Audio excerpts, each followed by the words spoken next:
Pangit, maliit, pagandahin, palakihin. Basta may pera, kaya. Ang tanong, ligtas ba ang cosmetic surgery? Gutom, pikit mata, may solusyon dyan ang mga naghihikawas nating kababayan. Ang kapalit, puri. Mga batang kasambahay, trabaho ang hanap pero sa presinto ang bagsak. Paano ba maiwasan ang maabuso ng amo? Personal naming inalam, Sinaliksik ang bawat anggulo. bawat detalye kinumpleto. Ang lahat ng yan nakatala Sa Reporter's Notebook.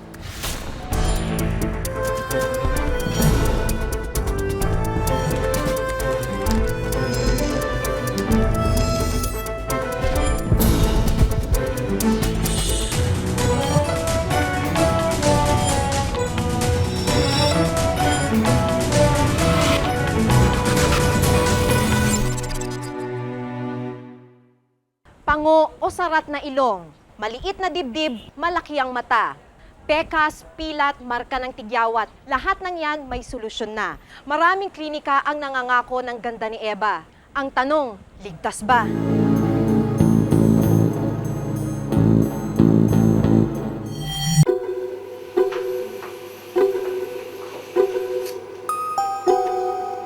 Ganito ang isang aktwal na liposuction procedure.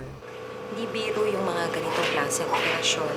Kaya dapat lang daw na may regulasyon para naman makita kung yung gagawa ng doktor may kakayahan at may tamang pasilidad ba para makaiwas sa disgrasya.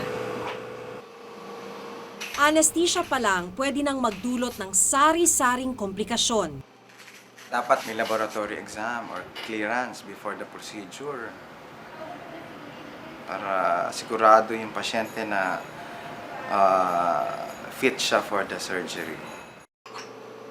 Kung di kasi ito gagawin, maaaring magkaroon ng allergic reaction o di kaya'y makomatose pa ang pasyente. Ito naman ang isang breast reduction operation. Masela ng proseso kaya kailangang may medical training ang gagawa nito. Di lang kakayahan ng doktor ang importante, pati pasilidad kung saan ito isasagawa. I prefer to do it here kasi kung magka-problema ako while I'm doing it, I can easily call the other doctors. Pero ang eksenang nakunan namin kakaiba. Sa motel, pwedeng magsagawa ng retoke. Dito daw, yung parang piniyak, yung hiwa. Yun ang ayoko. Ang babaeng ito, 30,000 pesos ang singil para pag-injection ng collagen o proteinang pang-istruktura sa dibdib. Mura lang ang alok niya kumpara sa 100,000 hanggang 150,000 pesos na breast enlargement kung sa doktor ka pupunta. Pero ito lang ang bitbit niyang gamit. Isang bote ng collagen na wala pang tatak at isang bote ng anesthesia. Ang pang-injection na dala niya, tila may bahid pa ng dugo. Kaya mas safe yan. Kung ano yan, nasa ibabaw lang natin, kahit yung sa ilong. Nasa ibabaw lang, wala hindi tinatanim sa ilalim. Ganitong klaseng serbisyo ang ikinamatay ni Cindy. 2 taon na ang nakalilipas. Nagpa-home service breast injection din siya sa isang di-doktor. Ayaw nang magpakilala ng pamilya ni Cindy. Based on the autopsy report, it was nag-react siya dun sa substance na in-inject sa kanya. Nag-collapse ang lungs, eventually, lahat ng system na bumigay na.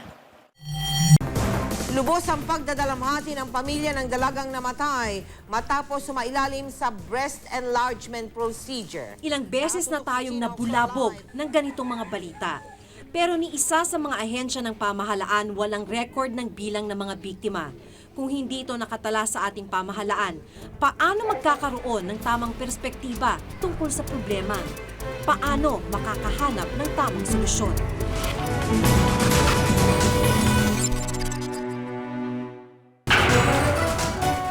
Ligtas kaya at may sapat na regulasyon ng industriya ng pagpapaganda?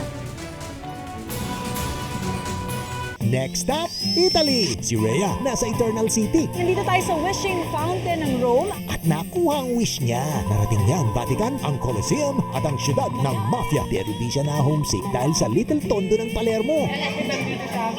At sa Pinoy, Ricky Martin. Nakilala pa ni Ivan ang nanay niya sa Cavite. Pero sa pagitan ng magkababayan, may alitan palang nauwi sa patayan. Hindi magagawa ng isang tao na normal yun. 12 na saksak. Pinoy Abroad, Miyerkules ng gabi sa GMA.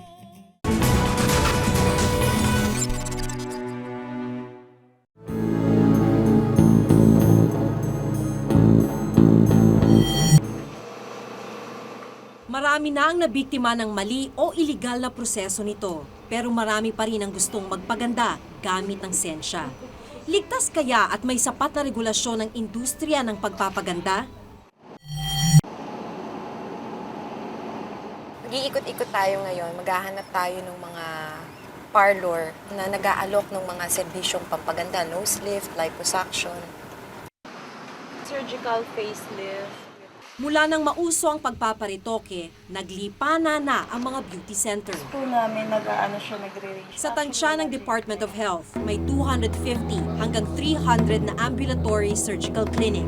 Ito ang tawag sa mga klinikang mayroong operating suites, kung saan nagsasagawa ng operasyon ng mga doktor, maliban sa mga ospital. Di pa kasama dito ang mga beauty parlor na nangangako rin ng mas magandang kutis at katawan. Aakalain mong lahat ito ay na-inspeksyon at lisensyado ng Department of Health. Kung ito po ay ambulatory surgical clinic, sila po ay within our jurisdiction.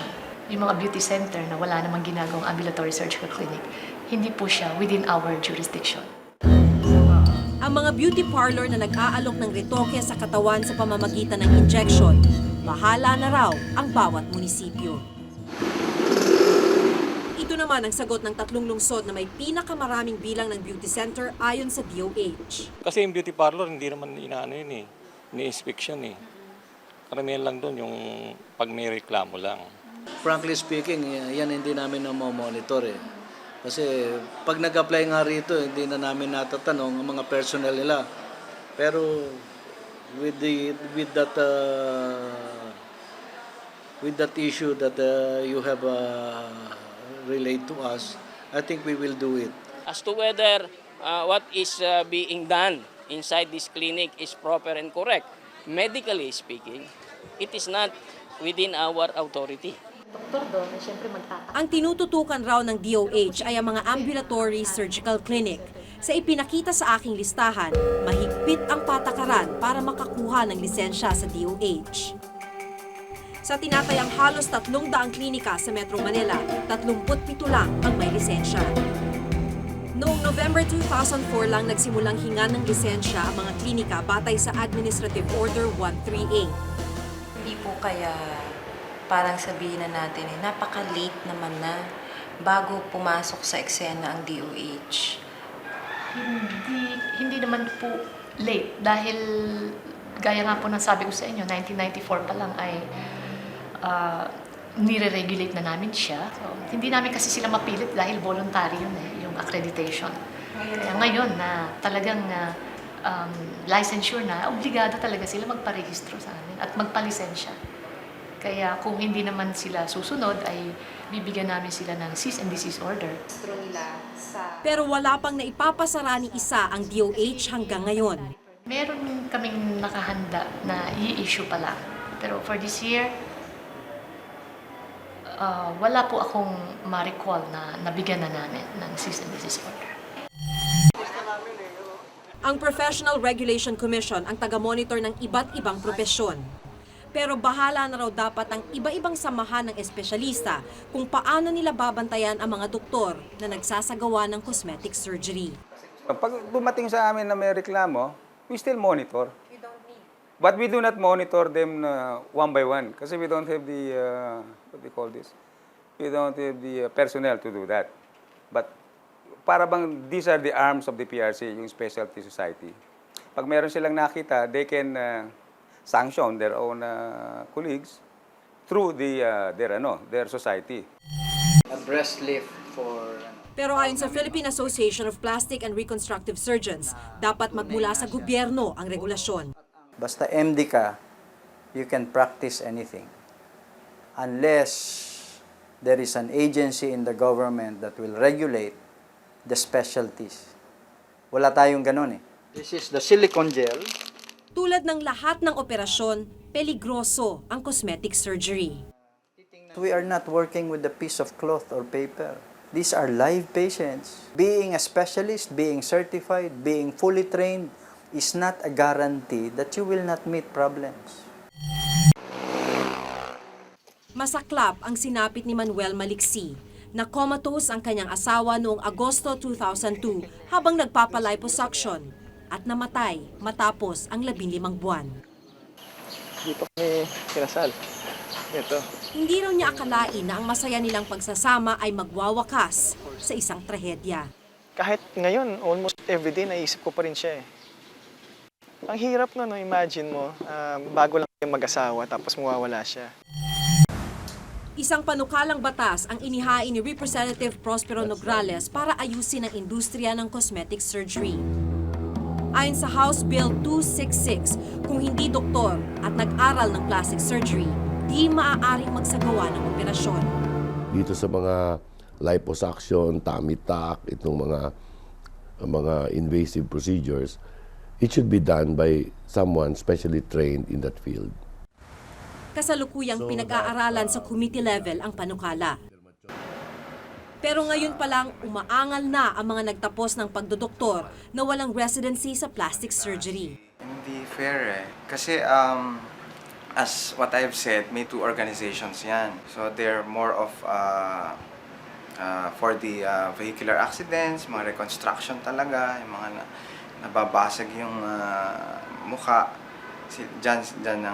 Sa kanila na namin binibigay yan. Pero with our group, sa amin yung mga well patients, yung mga enhancements lang. Hindi naman natin nililimit yung mga practice ng doktor. Ang sinasabi lang natin, kanya-kanyang linya. In other words, kung hindi mo linya ito, huwag mong pasukan. Wala namang masama sa pagpapaganda. Kailangan lang tiyakin na mapagkakatiwalaan ang gagawa nito. Baka sa halip na mas magandang mukha at katawan ang lumabas sa klinika, isang malamig na bangkay ang kailangan namang paglamayan. Ako si Maki Pulido at ito ang nakatala sa aking Reporter's Notebook.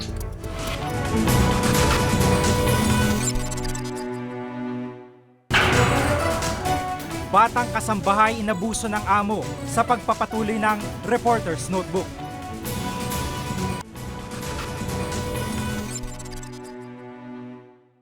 Menor de edad pa lang pero wala na sa eskwela at nagsisikap ng kumita ng pera. Di alam ang karapatan, di alam kung saan tatakbo kapag inabuso. Kailan lang isang kasambahay ang niligtas. Mula sa malupit daw niyang amo.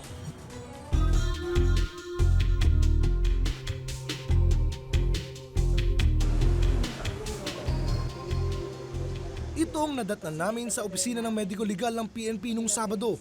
Isang batang kasambahay, idinulog ng Visayan Forum. Minaltrato raw ng kanyang mga amo.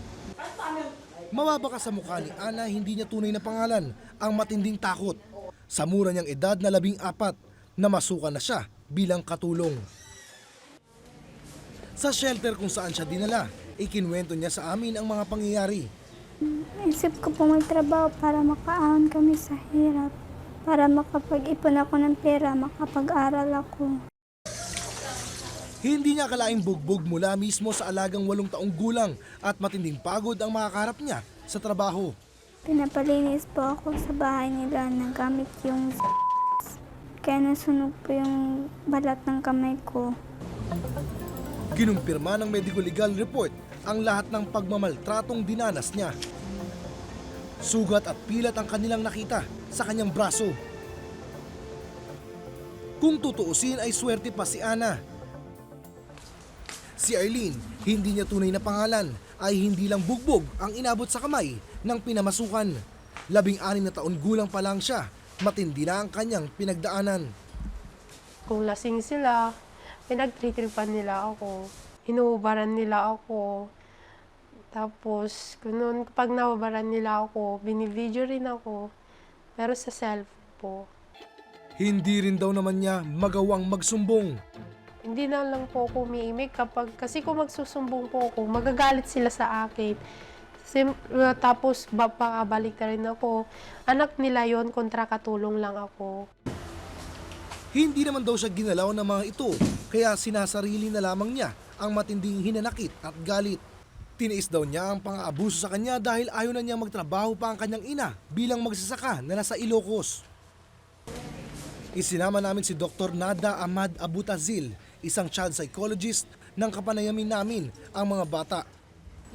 Bagamat magkaiba ang kaso, pareho lang daw tindi ng epekto ng karanasan ng mga bata sa kanilang pagkatao. Malaking pinsala in terms of emotional o yung mental, no? Kasi ang nangyayari, nagiging fearful sila or nagiging anxious, nenenervyos o may pagkakataon na didepress. Yung nagiging depressed na minsan, pag hindi pa natutugunan, may mga ibang bata naman nagiging agresibo. Labag sa karapatan ng mga bata ang magtrabaho, pero napakatagal na itong nakasanayan sa ating bansa, kaya di na gaanong pinapansin. Karaniwan po ito na kasi common dahil nagmumula ito sa problema natin sa kahirapan. Ayon sa NSO, mayroong mahigit kumulang 300,000 kabataan ang namamasukan bilang kasambahay sa Pilipinas. Marami muna sa mga ito nakakaranas ng kung anong-anong pang-aabuso. Ayon pa sa report na ito na ginawa noong taong 2001, karamihan sa kanila ay nasa edad na 5 hanggang 17 taong gulang. Sa pagtaya ng Visayan Forum, umaabot na ito sa higit 1 milyon ngayong taong ito. Walang linggo sa buong operasyon ng Visayan Forum na wala kaming natatanggap na kaso ng mga bata at mga kababaihan na nanggaling sa sektor ng kasambahay.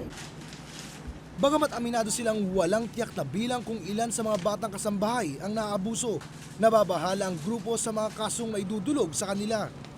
May namatay sa center namin na isang kasambahay. Inabuso siya ng kanyang amo, pinainom siya ng liquid detergent at saka nasunog yung lahat ng bituka niya. Kakulangan naman ng batas ang kanilang itinuturong dahilan. Sa Labor Code, sinasabi din dito na ang kasambahay ay mag-a-administer ng pagbigay ng comfort doon sa mga pamilya. At dahil doon ay hindi dinidefine kung ano ba itong comfort na ito, kaya ano ba ang comfort? No? Kasama ba ang comfort doon sa sexual sa comfort, physical comfort? Sa ilalim ng RA 9231, ipinagbabawal ang pag-iempleyo ng mga batang mas mababa sa 15 taon. Ang parusa sa lumalabag dito, 6 na buwan hanggang 10 taong pagkakakulong o 50,000 hanggang 300,000 pesos na multa. Maari lamang mamasukan ng mga batang 15 hanggang 17 kung may formal na pahintulot ng mga magulang. 14 na taong gulang pa lang si Ana, habang si Arlene, bagamat 16 na taong gulang na, ay namasukan naman ng walang kasulatan. Kung ang kasambahay ay magkakaroon ng problema, kaso at mga pag-aabuso na nararanasan, wala siyang matibay na batas na babalikan. Ang batas kasambahay ang itinuturo nilang solusyon sa mga problemang ito. Mayroon tayo isa ngayong panukala, no? Ito yung batas kasambahay na nakasalang sa Kongreso. No? Itong batas na ito, hindi siya perfect, no? Pero nandoon na yung pinaka-basic na mga kailangan para sana malagay sa tama yung ating relasyon sa ating mga kasambahay. Ngunit mismong DOL ay hindi bilib dito. Kahit na daw may pasa ang batas, kulang pa rin ang ahensya sa mga taong magpapatupad nito. Ang problema natin ay ang labor inspectors natin all over the country ay mga 250 plus lang. Hindi pa nga nila makaya na na-inspect ang ating mga establishments. Habang walang malinaw na batas at pagbubulag-bulagan ng lipunan sa kanilang kalagayan, patuloy na mapapawi ang pangarap ng mga tulad ni Ana at Arlene. Ako si Oscar Oida at ito ang nakatala sa aking Reporter's Notebook.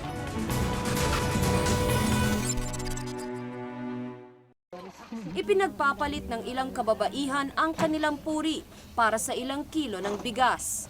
Minsan, kung talagang walang-wala, kahit 1 kilo, gusto ko na.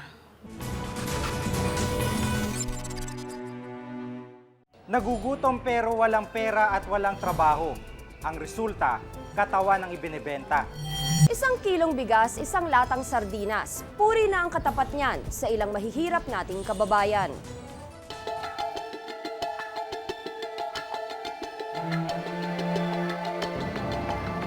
Sa madidilim na sulok ng Metro Manila, gabi-gabi, may mga ganitong eksena. Ilan kailangan pa babae, boss? Ha? Ilan pa kailangan? Mga 3 pa siguro. 3 pa. 3 pa kailangan. Tag-isa. Magkano daw? Yung 500 yan na nawa. Pero kung minsan, kahit di pera, pinapatos na, magkaroon lang ng laman ang tiyan. Sa Pampanga, nadiskubre naming may palit bigas. Gusto ka? Sa ganitong kalakaran, ipinagpapalit ng ilang kababaihan ang kanilang puri para sa ilang kilo ng bigas. Matapos umabog ang Mount Pinatubo, maraming babae ang napilitang gawin ito. Mairaos lang ang gutom ng pamilya. Mistulang winalis kasi ng trahedya ang kanilang kabuhayan. Si Ella, di niya tunay na pangalan. Sa edad na 25, 4 na ang anak niya. Solo niyang binubuhay ang mga bata matapos walayan ang kanyang mister. Batugan daw ito at may mga bisyo pa. Dahil hindi siya nakatapos ng pag-aaral at ayaw niyang magtrabaho ng malayo sa kanyang mga anak, ginamit ni Ella ang katawan bilang puhunan. Yung serbisyo nyo, ano po yung binabayaran ng bigas? Siyempre po yung katawan ko. Natural lang po yung kasi di naman bibigyan kung di ka mo pagbibigyan. Kadalasan, 5 kilong bigas ang bayad sa kanya. Minsan, ano lang, kung talagang walang-wala, kahit 1 kilo, gusto ko na. Basta makakain na lang yung anak ko, ganun. 2 taon ding inilihim ni Ella sa kanyang mga anak kung saan niya kinukuha ang ipinapakain niya sa kanila. Pero nagkakaisip na raw ang kanyang mga anak at nagtatanong na. Kaya nagdesisyon si Ella na magbagong buhay. Tulad ko ngayon, nanggugonsilyo na lang po ako. Kasi gusto ko na magbagong buhay, mga babaeng anak ko. Siyempre, lumalaki na sila, magkakaisip na. Habang panahon ba gagawin mo ganyan? Sinuportahan si Ella ng grupong Amihan, isang samahan ng kababaihang magbubukid. Yung mga willing na magpatulong, bali inihahanap natin ng refuge center, tapos may counseling. Kasi yung may mga women's center naman dito sa Maynila na tumutulong doon sa mga kababaihang ganyan. Tumutulong ang Amihan na magkaroon ng puhunan ang kababaihang nagnanais magbagong buhay para sa maliit na negosyo. Ang problema, minsan, bago pa man masimulan o mapalago ang negosyo, ubos na ang puhunan. Nagamit na sa nagkasakit na anak o sa iba pang matinding pangangailangan. May mga umaalis. Kaya lang, pag panahon na uli ng nagipit na naman. Kaya ang mangyayari sa babae, matutulak siya na pasukin na naman yung ayaw niyang pasukin na trabaho. Kaya tahimik na dumarami ang gaya ni Ella. Sa loob ng compound ng kulungang ito, may mga babaeng nasasadlak din sa pagbebenta ng katawan para lang malamanan ang kumakalam nilang tiyan. Ang kanilang mga customer, mga preso. Palit sardinas ang tawag sa babaeng nagbebenta ng kanyang katawan sa mga preso. Tuwing Biyernes kasi, may rancho na ipinapamahagi sa mga nakakulong. Rancho ang tawag sa supat ng pagkain na may karaniwang laman na sardinas. Dito namin nakilala si Manang Glo, 48 taong gulang pa lang, pero di hamak na mas matanda ang itsura. Biyuda siya at may 3 anak sa probinsya. Dati siyang nagtatrabaho bilang kasambahay para suportahan ang pamilya. Hindi niya kinaya ang trabaho, kaya napilitan siyang umasa sa rancho ng mga preso. Nagpapasa-pasa siya sa iba't ibang lalaki, pero ngayon may kinakasama na siya. Itong napatayo ng kubo sa akin, yan ang nagabuhay sa akin ng pagdala na ranso. Si Manang Glo, mistula na ring presong hindi makatakas sa kanyang kinalalagyan. Yun, sabi dito na lang ka dito sa akin. Buhayon ta ka, basta diyan ka lang sa bahay mo. Para pag dating ko, nandiyan ka rin. Para makaluto kami ng pagkain. Ayon kay Marion Cabrera ng Institute for Women's Studies, sa papahirap nating lipunan, ang mga babae ang mas nahihirapan. Kasi if you look at it, budgeting in Filipino society really falls under the turf of the women. Once pumasok na yung needs ng mga bata, mas nako-complicate yung issue. Hindi mo masabing, ay, bukas na lang ako bibili, may papakainin ka today. Hindi raw ibig sabihin nito na mahina ang moralidad ng mga Pilipina. Minsan nasasagad ka, napupush ka dun sa ganung klase ng mga sitwasyon for a lack of opportunities also for yourself. Tumitindi ang pagkapit sa patalim ng ating mga kababaihan. Sa sitwasyon nila, sana mas unahin ang pagtulong kesa paghusga. Ako si Tina Panganiban Perez at ito ang nakatala sa aking Reporter's Notebook.